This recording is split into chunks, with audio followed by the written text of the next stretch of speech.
ನನ್ನ ತಂಗಿ ಬಂದು ನಿನ್ ಕಾಲು ಹಿಡ್ಕೋಬೇಕಾ? ಯಾಕೆ ನೀನ್ ಬರ್ಲಿಲ್ವಾ? ನನ್ನ ತಂಗಿ ಬರೋದಿಲ್ಲ. ನಿನ್ ಕಾಲಲ್ಲ, ಕೈ ಕೂಡ ಹಿಡ್ಕೊಳ್ಳಲ್ಲ.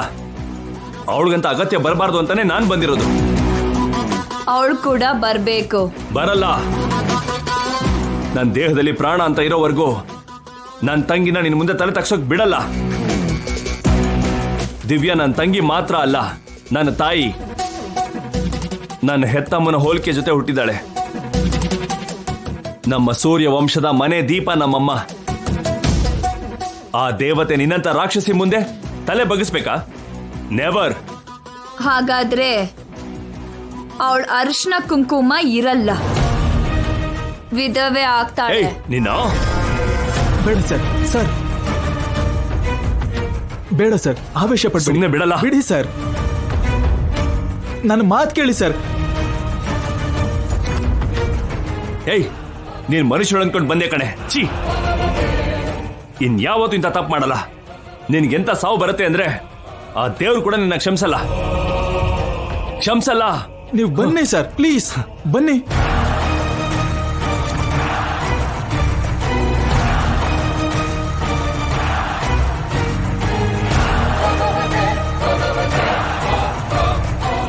ನಾನು ಮೊದಲೇ ಹೇಳ್ದೆ ಅಲ್ವಾ ಸರ್, ಅಂತವ್ರು ಯಾವತ್ತೂ ಬದಲಾಗಲ್ಲ. ಅವರಲ್ಲಿ ಮಾನವೀಯತೆ ಸತ್ತೋಗಿ ತುಂಬಾ ಕಾಲ ಆಗೋಗಿದೆ. ಸಾವು ಮಾತ್ರನೇ ಅವಳನ್ನ ಮನುಷ್ಯಳಾಗಿ ಮಾಡುತ್ತೆ. ನಿಜ ಕೇಶವ, ತಪ್ಪು ಮಾಡ್ಬಿಟ್ಟೆ. ಸಾರಿ ಹೇಳಿದ್ರೆ ಸೈಲೆಂಟ್ ಆಗಿರ್ತಾಳೆ ಅಂತ ಭ್ರಮೆ ಪಟ್ಟೆ. ಅವಳು ಬದಲಾಗಲ್ಲ, ನಾವೇ ಬದಲಾಗಬೇಕು. ಭಾವನ್ ತಂಟೆಗೆ ಏನಾದ್ರೂ ಬಂದ್ರೆ ಜೈಲಿಗೆ ಬಂದು ಅವಳ ಸಾಯಿಸ್ಬಿಡ್ತೀನಿ.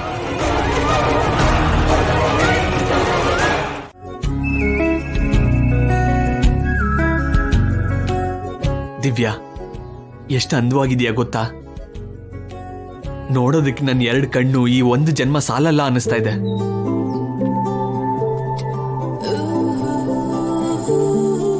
ಹೇ, ನಾನಿವಾಗ ಏನಂದೆ ಅಂತ ನಿನ್ನ ಹೊಗಳ್ದೆ, ಕಾಂಪ್ಲಿಮೆಂಟ್ ಕೊಟ್ಟೆ. ಯಾಕೆ ಹಾಗೆ ಶಾಕ್ ಆಗ್ತೀಯಾ? ಹೌದು, ಅವಾಗಿಂದ ನೋಡ್ತಾ ಇದ್ದೀನಿ. ಯಾಕಷ್ಟು ಡಲ್ ಆಗಿದ್ಯಾ? ನೀನೇ ಅಲ್ಲ, ಮನೇಲಿ ಎಲ್ರೂ ಏನೋ ಒಂದ್ ಕಳ್ಕೊಂಡಿರೋ ಹಾಗೆ ಬೇಜಾರಲ್ಲಿ, ನೋವಲ್ಲಿ ಇದ್ದಾರೆ. ಏನಾಯ್ತು? ಏನಿಲ್ಲ. ನೀನ್ ನನ್ನ ಹತ್ರ ಮುಚ್ಚಿಡ್ತಾ ಇದ್ಯಾ? ಏನು ಮುಚ್ಚಿಟ್ಟಿಲ್ಲ ರೀ. ನೀನ್ ಮುಚ್ಚಿಡ್ತಾ ಇರೋದು ಏನೋ ಅಂತ ಗೊತ್ತಾಗೋಯ್ತು. ಗೊತ್ತಾಗೋಯ್ತಾ? ಮತ್ತೆ ಗೊತ್ತಾಗದೆ ಇರುತ್ತಾ? ಯಾವಾಗ್ಲೂ ನಗ್ತಾ ಇರೋಳು ಇವಾಗ ಹೀಗೆ ಕಿರುಣಗೆನ ಮುಚ್ಚಿಡ್ತಾ ಇದ್ರೆ ತಿಳ್ಕೊಳಕ್ಕಾಗಲ್ವಾ? ಇವ್ರಿಗೆ ಡೌಟ್ ಬರ್ದೇ ಇರೋ ಹಾಗಿರ್ಬೇಕು. ಎಷ್ಟೇ ಆದ್ರೂ ನೀವು ಬುದ್ಧಿವಂತರು. ಏನೇ ಆದ್ರೂ ತಕ್ಷಣ ಕಣ್ಣು ಹಿಡ್ದು ಬಿಡ್ತೀರಾ. ನಿನ್ನಷ್ಟೆಲ್ಲ ಬಿಡು. ಒಂದ್ ನಿಜ ಹೇಳು, ನಾಳೆ ನಾವು ಮಾಡ್ತಿರೋದು ಯಾಗನೇ ಅಲ್ವಾ? ಅದು ಕೂಡ ನಿನಗೆ ಶಾಪ ಹೋಗೋದಕ್ಕೆ ಅಲ್ವಾ? ನಾಳೆ ಆಗೋದು ಒಳ್ಳೇದೇ ಅಲ್ವಾ? ಹೌದು ರೀ. ಮತ್ತೆ ಯಾಕೆ ಎಲ್ರೂ ಚಿಂತೆಯಲ್ಲಿದ್ದೀರಾ? ನಾಳೆ ಏನೋ ಆಗ್ಬಾರ್ದು ಆಗ್ತಾ ಇರೋ ತರ ಸೀರಿಯಸ್ ಆಗಿದ್ದೀರಾ? ಅದು ತಲೆಮಾರುಗಳ ಶಾಪ ಅಲ್ವಾ, ಅದಕ್ಕೆ ಸ್ವಲ್ಪ ಟೆನ್ಷನ್ ಆಗ್ತಿದೆ. ನಾನು ಇರ್ಬೇಕಾದ್ರೆ ನಿನಗೆ ಟೆನ್ಷನ್ ಯಾಕೆ? ಶಾಪ ಹಾಕಿದ್ದು ನಮ್ ತಾತನೋ ಮುತ್ತಾತನೋ ಇರ್ತಾರೆ. ನನ್ನ ಹೆಂಡತಿ ತಂಟೆಗೆ ಬರೋದಕ್ಕೆ ನಮ್ ತಾತ ಮುತ್ತಾತಂಗೆ ಎಷ್ಟು ಗುಂಡಿಗೆ ಇರ್ಬೇಕು? ನೀನೇನು ಟೆನ್ಷನ್ ಮಾಡ್ಕೋಬೇಡ. ಹೇಳ್ದೆ ಅಲ್ವಾ, ನಿನ್ ಪ್ರಾಣಕ್ಕೆ ನನ್ ಪ್ರಾಣ ಅಡ್ಡ ಕೊಡ್ತೀನಿ ಅಂತ. ಹೇಗಾದ್ರೂ ನಿನ್ನ ಕಾಪಾಡ್ಕೋತೀನಿ.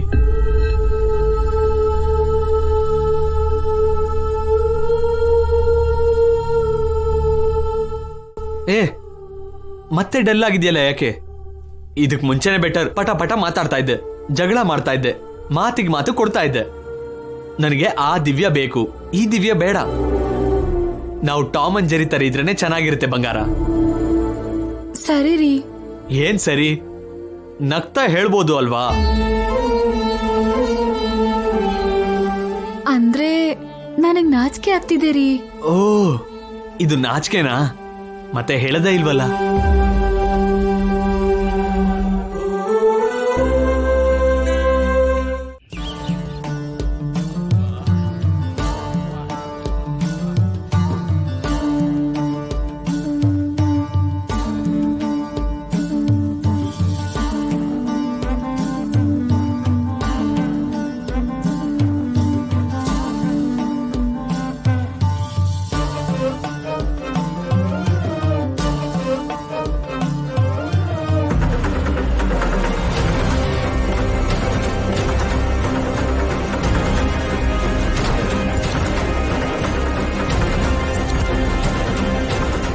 ಎಲ್ರೂ ಅಲರ್ಟ್ ಆಗಿರ್ಬೇಕು. ಅನುಮಾನಾಸ್ಪದವಾಗಿ ಯಾರು ಕಂಡ್ರು ಸರಿ ತಕ್ಷಣ ನನ್ಗೆ ಇನ್ಫಾರ್ಮ್ ಮಾಡಿ. ಕೇರ್ಫುಲ್ ಆಗಿ ವಾಚ್ ಮಾಡಿ. ಹೋಗಿ, ನೀವ್ ಈ ಕಡೆ ಹೋಗಿ. ಪಕ್ಕದಲ್ಲಿ ಹೋಮಕ್ಕೆ ಏರ್ಪಾಡೆಲ್ಲ ನಡೀತಾ ಇದೆ. ಪೊಲೀಸರು ಬಂದಿದ್ದಾರೆ. ನಿತ್ಯ ಯಾವ ಕಡೆಯಿಂದ ಬರ್ತಾಳೆ ಅಂತ ಗೊತ್ತಾಗ್ತಿಲ್ಲ ಚಂದ್ರಿಕಾ. ಅದನ್ ಕಂಡು ಹಿಡಿಯೋದಕ್ಕೆ ಅಲ್ವಾ ಎಲ್ರಿಗಿಂತ ಮುಂಚೆ ನಾವು ಬಂದಿರೋದು. ನಿತ್ಯ ಮನುಷ್ಯರು ಎಲ್ ಕಾಣಿಸಿದ್ರು ಸರಿ, ಮೊದ್ಲು ಪೊಲೀಸ್ಗೆ ಅಬಿಗೆ ಹೇಳ್ಬೇಕು. ನಿತ್ಯ ನಮ್ಗೆ ಫೋನ್ ಮಾಡ್ತೀನಿ ಅಂತ ಹೇಳಿದ್ಲು, ಇನ್ನೂ ಮಾಡಿಲ್ವಲ್ಲ. ಇನ್ಯಾಕ್ ಮಾಡ್ತಾಳೆ?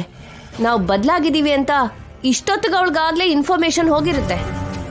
ನಮ್ಮೇಲೂ ಇನ್ನಷ್ಟು ದ್ವೇಷ ಕರಕ್ ಶುರು ಮಾಡಿರ್ತಾಳೆ. ಏನಾದ್ರೂ ಸರಿ, ನಾವು ಅಭಿ ದಿವ್ಯ ಕಡೆಗೆ ಇರ್ಬೇಕು ಚಂದ್ರಿಕಾ. ನಮ್ ಪ್ರಾಣ ಹೋದ್ರೂ ಸರಿ, ನಾವು ಮಾತ್ ತಪ್ಪಾರ್ದು. ಹೌದು ರೀ, ತಲೆಮಾರಿನ ಶಾಪ.